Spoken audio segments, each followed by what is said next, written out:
I'm going to say two words that have never been said next to each other in the English language.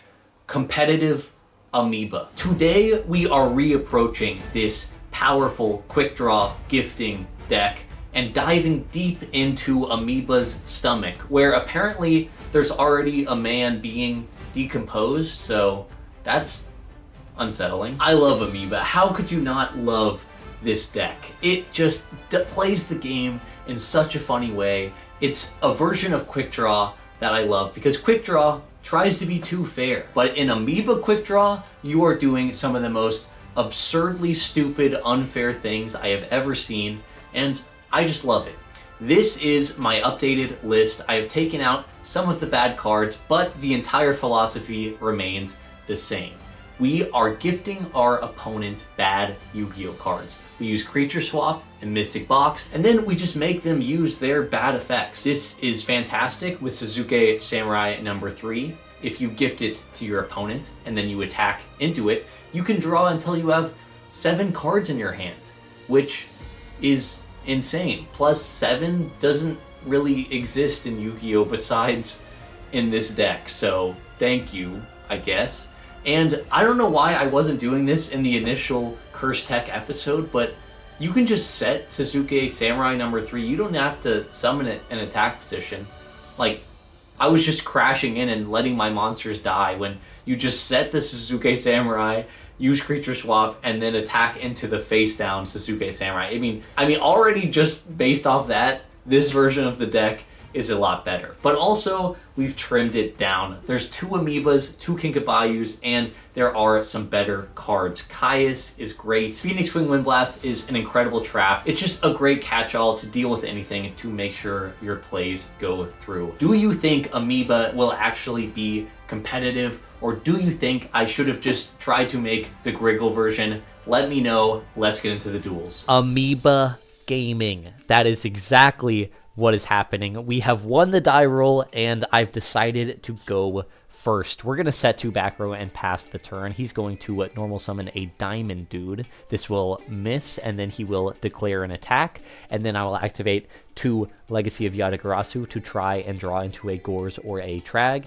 I did not, so we are just going to take that 1400 damage, and then he passes his turn. So that's very good for us. We are just going to set the Zuczid Samurai number 3. There is no reason to normal summon this. I don't know why I was doing that in the episode. We're then going to special summon this quick draw, set our entire hand, and activate Mystic Box, giving him this Zuczid Samurai and destroying his monster. Now we can go into the battle phase, take 300 damage for 6 cards. I mean that's pretty good. We're going to set some cards and pass our turn. He's going to normal summon a Deep Sea Diva, and then we are going to activate this Phoenix Wing Windblast to put that Diva back on top of his deck, also discarding a Dandelion, and then he's just going to pass his turn. We activate that card. We normal summon a Caius, banishing his Gilman. We set some more cards. And why not? I mean, why would we not draw 4 cards if we could? So we're just going to draw 4 more cards. And then we're going to clear our monster, make a Drill Warrior, discard a Plague Spreader. We've got Drill in rotation, a Battle Fader, a bunch of traps, just everything. What can I say? We are Ameba Gaming. Let's go on to game number 2. And our opening hand looks very good yet again. I love to see the Kinka Mystic Box. Maybe we can do the combo. And no, we are just going to set this Legacy of Yatagarasu in case it was a Raikou.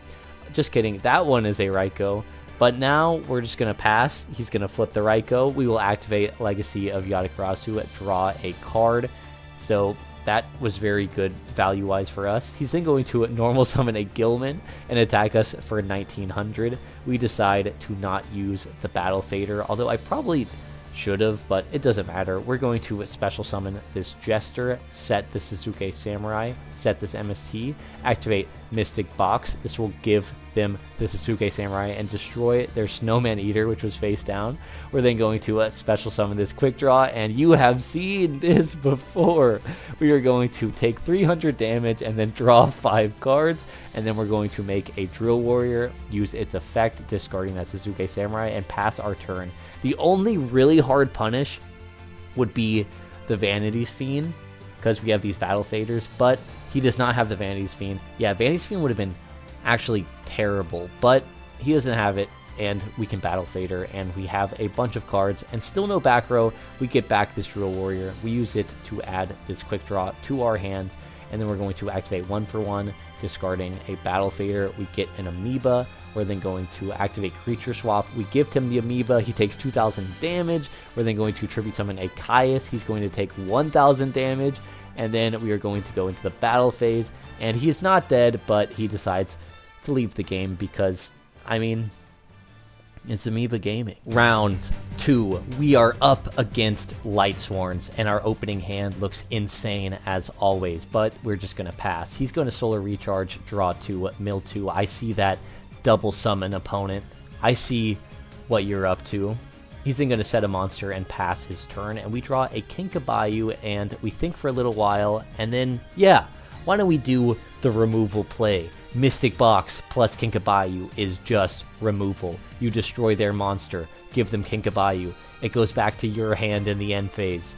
That's this deck's removal. Let's go. Good job, deck. We pass the turn. He's going to normal summon a Lila, attack us for 17, and then we will drop this Gores. And then in the end phase, he will mill 3 cards, including a name.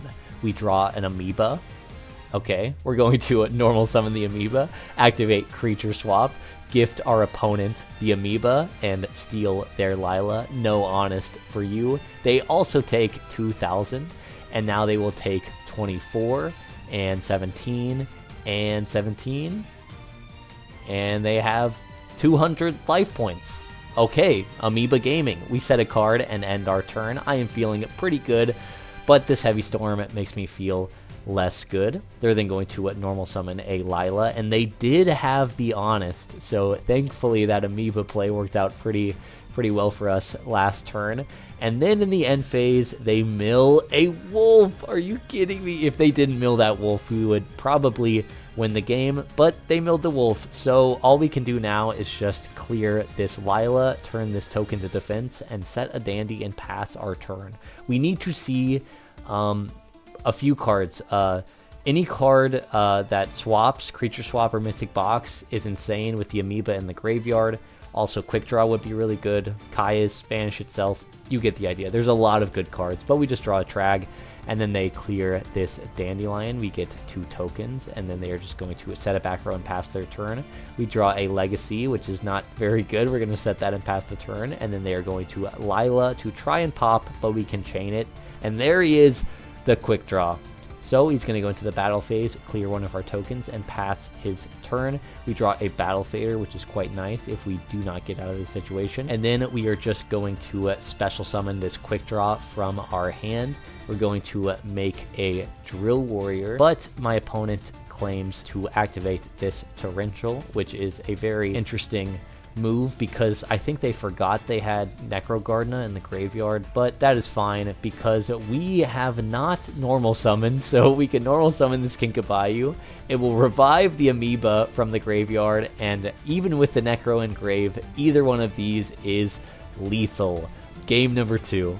We are going second, and our opening hand looks very funny. They are going to activate Reasoning, and we call 4, and then we hit the Honest because, you know, then they're going to mill 2 in the end phase, and they hit yet another Wolf, and this time we're just going to set a back row and pass our turn.